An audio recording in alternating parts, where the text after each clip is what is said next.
Assalamualaikum warahmatullahi wabarakatuh. Selamat pagi Ananda semuanya. Semoga Ananda dalam keadaan sehat seluruhnya. Baik, untuk pertemuan kita kali ini, materi yang akan kita bahas adalah kebugaran jasmani.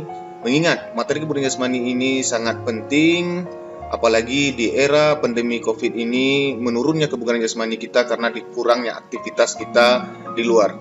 Tapi dengan materi kebugaran jasmani ini diharapkan Ananda dapat meningkatkan kebugaran jasmaninya dengan latihan yang bisa kita lakukan di rumah. Baik, langsung saja kita masuk ke materi. Untuk materi kebugaran jasmani ini, jangan Ananda mempercepat videonya, simaklah videonya dengan seksama agar materi yang Bapak sampaikan Ananda pahami seluruhnya.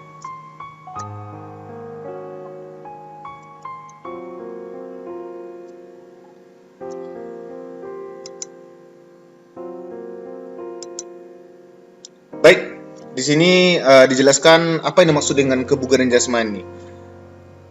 Kemampuan fisik yang dimiliki oleh seseorang untuk melakukan aktivitas fisik tanpa harus mengalami kelelahan atau merasa kecapean yang berarti, yang mana dalam bahasa Inggrisnya disebut dengan physical fitness. Jadi dikatakan seseorang itu memiliki kebugaran jasmani apabila dalam melakukan aktivitas fisik, setelah melakukan aktivitas fisik tidak mengalami kelelahan atau kecapean yang melebihi seharusnya. Dan kita meningkatkan kebugaran jasmani, maka kita akan banyak mendapatkan manfaat. Yang pertama, dapat menjaga berat badan, menghindari penyakit dari proses penuaan tubuh, mengontrol kadar gula darah, mengurangi risiko terkena penyakit kardiovaskuler, menjaga kesehatan tulang, meningkatkan energi, kekuatan otak, dan produktivitas. Dan yang terakhir, mengurangi stres dan menjaga kualitas tidur. Itulah manfaat dari kebugaran jasmani. Selanjutnya, di dalam materi kebugaran jasmani ini ada 10 komponen kondisi fisik yang ada di kebugaran jasmani, yang mana nanti untuk pembelajaran kita ini yang akan kita bahas ada 6 komponen kondisi fisik. Yang pertama, kekuatan, daya tahan, kelenturan, kelincahan, kecepatan, keseimbangan, selanjutnya daya ledak, koordinasi, ketepatan, dan yang terakhir adalah reaksi. Jadi untuk materi yang akan kita bahas pada pertemuan kita kali ini ada 6 komponen kondisi fisik yang mana sudah Bapak tandai warna merah ini: kekuatan, daya tahan, kelenturan, kelincahan, kecepatan, dan keseimbangan. Langsung saja kita masuk ke materi. Kekuatan. Jadi kekuatan di sini, apa yang dimaksud dengan kekuatan? Jadi dari penjelasan ini dapat kita tarik bahwa kekuatan itu adalah sebagai kondisi tubuh yang mampu mempergunakan otot ketika dibebankan untuk menjalankan suatu aktivitas. Otot yang kuat dapat diraih dengan latihan berat yang dilakukan secara rutin dan konsisten. Jadi untuk memperkuat otot ini, kita harus melakukan latihan secara rutin dan konsisten. Atau mungkin juga bisa disebut kekuatan adalah kemampuan otot tubuh untuk melakukan kontraksi guna membangkitkan tegangan terhadap suatu tahanan.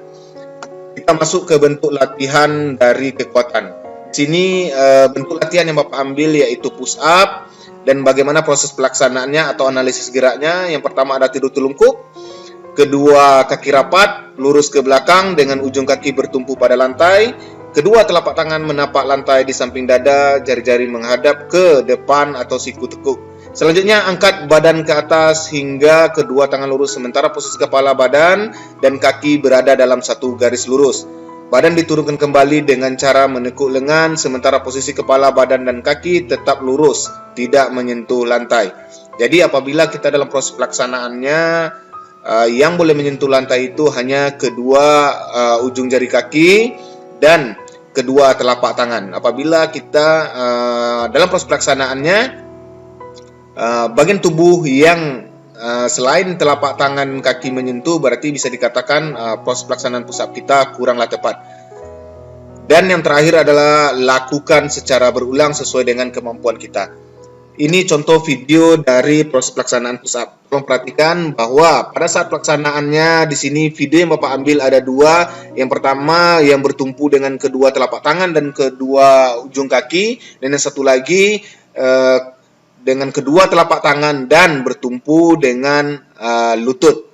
Jadi untuk pelaksanaannya silakan Ananda pilih nanti mana yang menurut Ananda bisa atau nyaman dalam melakukannya. Baik, kita masuk ke komponen kondisi fisik selanjutnya, yaitu daya tahan. Jadi yang dimaksud dengan daya tahan adalah kemampuan seseorang dalam memakai organ tubuhnya seperti jantung dan paru-paru secara efektif dan efisien dalam melakukan aktivitasnya. Kemampuan seseorang untuk menahan beban, latihan, atau suatu pekerjaan dalam waktu yang lama. Ingat, konsepnya adalah kemampuan seseorang untuk menahan beban dalam waktu yang lama. Baik, untuk daya tahan ini bentuk latihan Bapak ambil sesuai dengan materi yang ada di buku Anda sekalian, yaitu latihan naik palang tunggal atau pull up. Yang mana untuk analisis geraknya, yang pertama tangan kanan dan kiri memegang besi palang tunggal, jarak pegangan antara tangan kanan dan kiri selebar bahu hingga tubuh tergantung. Untuk yang kedua, angkat tubuh ke atas hingga dagu melewati besi palang tunggal menggunakan kekuatan kedua lengan. Dan yang terakhir, tahan tubuh pada saat posisi ini kemudian kembali ke posisi awal. Coba kita ulang lagi untuk videonya, tolong perhatikan. Jadi tangan kiri dan kanan ini memegang palang tunggal dan angkat tubuh kita ke atas hingga dagu melewati besi, dan terakhir turun ke bawah lagi. Dan usahakan pada saat kita naik ke atas itu, yang di saat dagu naik melewati palang tunggal, tahanlah selama mungkin agar untuk daya tahan kita meningkat. Baik, kita lanjutkan ke komponen kondisi fisik selanjutnya, yaitu kelenturan. Yang dimaksud dengan kelenturan di sini adalah kemampuan seseorang untuk melakukan gerak dalam ruang gerak secara maksimum tanpa hambatan yang berarti. Jadi itulah untuk definisi kelenturan. Untuk bentuk latihannya di sini Bapak ambil salah satu sikap kobra, yang mana nanti tubuh kita akan dilengkungkan atau melekuk ke atas. Yang mana bentuk latihan di sini analisis geraknya, yang pertama berbaringlah telungkup di tengah matras atau lantai, cari tempat yang nyaman untuk Anda sekalian proses pelaksanaannya. Yang kedua, tekanlah lantai dengan kedua telapak tangan. Yang ketiga, tariklah bahu sedikit ke belakang dan ke bawah menjauhi telinga. Jadi kepala kita tolak ke belakang, menjauhi telinga. Dan yang terakhir, mulailah melakukan postur kobra yang rendah dengan menjauhkan dada dari lantai menggunakan otot punggung dan perut untuk melengkungkan punggung. Jadi dengan kita melakukan ini, maka akan meningkatlah kelenturan tubuh kita. Kita lanjutkan ke komponen kondisi fisik selanjutnya, yaitu kelincahan. Ini maksud kelincahan di sini adalah kemampuan seseorang dalam mengubah arah dengan cepat pada waktu bergerak tanpa kehilangan keseimbangan. Jadi pada saat kita mengubah arah dengan cepat pada saat kita bergerak tanpa kehilangan keseimbangan. Jadi pada saat kita berpindah itu mungkin hampir tergelincir kita atau terjatuh, itu bisa dipastikan bahwa kurangnya kelincahan kita. Jadi untuk meningkatkan kelincahan kita di sini, Bapak akan mengambil bentuk latihannya, yaitu shuttle run dan latihan lari zigzag. Yang mana bentuk latihan ini juga bisa kita laksanakan di rumah. Coba perhatikan bentuk latihan untuk meningkatkan kelincahan. Oke, itulah dua bentuk latihan kelincahan. Kita ulang lagi video pelaksanaannya. Ini untuk shuttle run, lari bolak-balik. Dan yang selanjutnya lari zigzag, yang mana di sini untuk lari zigzag menggunakan kun sebagai penanda kita mengubah arah. Kita lanjutkan ke komponen kondisi fisik selanjutnya, yaitu kecepatan. Untuk kecepatan di sini yang dimaksud dengan kecepatan, kemampuan seseorang dalam melakukan gerakan berkesinambungan dalam waktu sesingkat-singkatnya. Yang dimaksudkan dengan gerakan berkesinambungan adalah gerakan yang tidak terputus. Jadi untuk gerakannya selalu tersambung dalam waktu sesingkat-singkatnya. Atau mungkin bisa dikatakan kecepatan adalah kemampuan bergerak secara berturut-turut untuk menempuh suatu jarak dalam satu selang waktu. Pada jarak tempuh yang sama, semakin singkat waktu ditempuh, kecepatan yang dihasilkan akan semakin baik. Jadi untuk bentuk latihan di sini adalah lari sprint. Cuma untuk bentuk latihan ini nanti akan kita bahas di pertemuan selanjutnya di materi atletik, yang mana di materi atletik juga dibahas tentang lari sprint. Jadi untuk pertemuan kita materi atletik akan Bapak jelaskan lebih rinci untuk lari sprint. Baik, selanjutnya yang terakhir adalah keseimbangan atau balance, yang mana keseimbangan ini bisa dikatakan kemampuan untuk mengendalikan organ dan saraf otot sehingga kita bisa mengendalikan gerakan tubuh dengan baik. Keseimbangan adalah kemampuan untuk mempertahankan kesetimbangan tubuh ketika ditempatkan di berbagai posisi. Nah, ini menurut para ahli, O'Sullivan ini menyampaikan bahwa keseimbangan adalah kemampuan untuk mempertahankan pusat gravitasi pada bidang tumpu, terutama ketika pada posisi tegak. Dan juga yang terakhir, keseimbangan juga bisa diartikan sebagai kemampuan relatif untuk mengontrol pusat massa tubuh atau center of mass, atau pusat gravitasi center of gravity, atau mungkin bisa disebut terhadap bidang tumpu base of support. Untuk latihan di sini Bapak ambil yang lebih mudah, yang mana bisa kita laksanakan di rumah, yaitu sikap pesawat terbang, yang mana analisis geraknya atau proses pelaksanaannya ada 3. Yang pertama, berdiri dengan kedua kaki dibuka selebar bahu.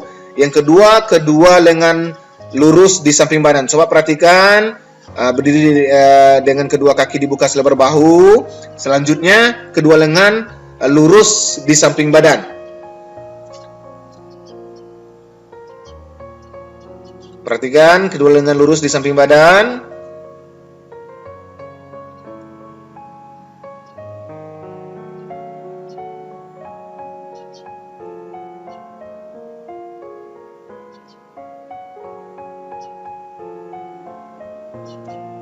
Oke, selanjutnya luruskan salah satu kaki ke belakang bersamaan berat badan dibawa ke depan dan kedua lengan direntangkan ke samping, punggung dan tangan sejajar. Jadi usahakan dalam proses pelaksanaan kita untuk meningkatkan keseimbangan kita, luruskan tangan kita berada di samping badan, dan pada saat kita menarik kaki ke belakang, usahakan tubuh kita itu lurus. Coba perhatikan lagi kalau tampak dari samping proses pelaksanaan dari melakukan posisi atau sikap pesawat terbang. Perhatikan tubuh dan kaki kita itu sejajar, mendatar, dan juga kedua tangan berada di samping juga diusahakan sedatar mungkin. Itulah materi kita untuk pertemuan kita kali ini, materi kebugaran jasmani. Untuk tugas praktek kebugaran jasmani Ananda, yang mana nanti untuk proses pelaksanaan tugas ini juga bermanfaat bagi Ananda. Dengan Anda melaksanakan atau membuat video praktek kebugaran jasmani, secara tidak langsung Ananda juga sudah meningkatkan kebugaran jasmani Ananda sesuai dengan bentuk latihan yang Ananda pilih. Coba perhatikan video di sini. Jadi untuk 5 video yang ada Bapak tampilkan ini, silahkan Ananda pilih salah satu bentuk latihan yang cocok atau yang Ananda inginkan. Buatlah video dokumentasinya dan akan dikirimkan melalui Classroom.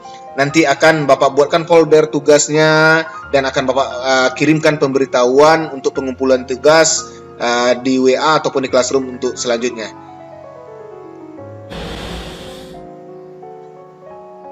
Sekiranya itu materi yang bisa Bapak sampaikan untuk pertemuan kita kali ini. Jangan lupa untuk Ananda mensubscribe channel YouTube pembelajaran kita ini, aktifkan loncengnya, dan jangan lupa like dan komen. Jadi untuk Ananda, untuk komen yang ada di materi kita kali ini, silakan Anda komen. Jika ada pertanyaan, silakan memberikan pertanyaan di kolom komentar, yang mana nanti Bapak juga akan menjawabnya di kolom komentar. Dan jika Ananda paham materi yang Bapak berikan, juga sampaikan bahwa Ananda sudah paham. Jadi dari kolom komentar itu akan kita jadikan sarana diskusi. Sekiranya itu yang bisa Bapak sampaikan. Mohon maaf dengan segala kekurangan. Wabillahi taufiq wal hidayah. Wassalamualaikum warahmatullahi wabarakatuh. Selamat pagi.